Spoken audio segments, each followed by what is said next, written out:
Finding angles in transversal problems level 1. Given m is parallel to n, find the value of x. So we have x here and we have 59. Those are two bits of information that are going to help us. The second bit of information is I want to point out is that we actually have 8 angles. We have 1, 2, 3, 4, 5, 6, 7, and 8 like that. There's 8 different angles, but really out of those 8 angles we have only 2 unique ones. So for example, notice that these 2 angles right here are acute and these are acute, and that's the key to solving this. So we can actually already state that x is equal to 59.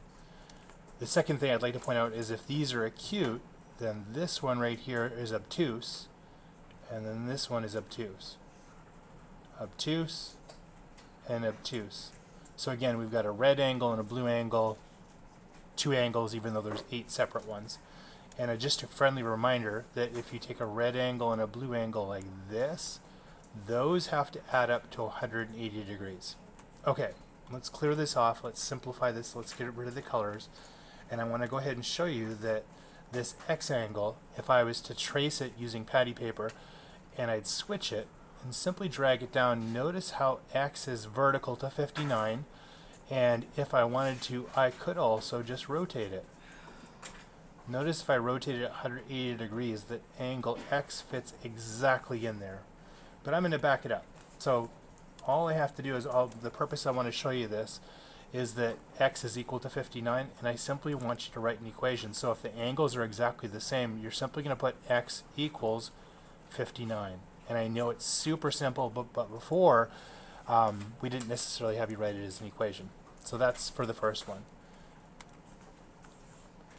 Okay, now let's see where it's a little bit different.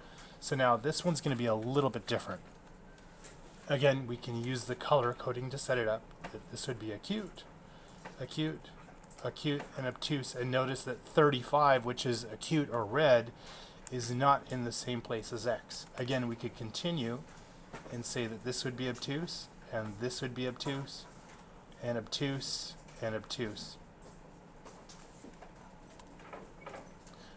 Furthermore, we could go a step further and we could say that a blue angle added to a red angle has to add up to 180, and that's an important idea.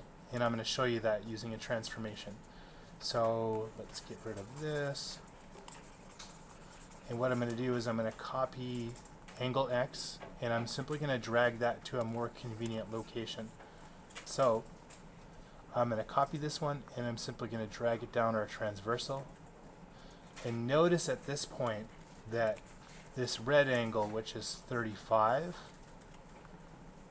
because it's adjacent, that means they're right next to each other, that the blue angle and the red angle will actually add up to the measure of 180 degrees. So my equation for this one is I simply write x plus 35 has to be equal to 180. Again, a straight line, or 2 angles that are next to each other, a linear pair, they have to add up to 180. Then what we draw is our vertical line, and we will solve for x by the inverse operation of subtract 35 on each side. We'll draw our horizontal line because we're now going to simplify this.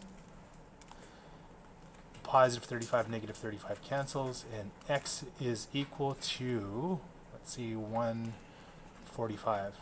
And we'll box that, and we'll move on.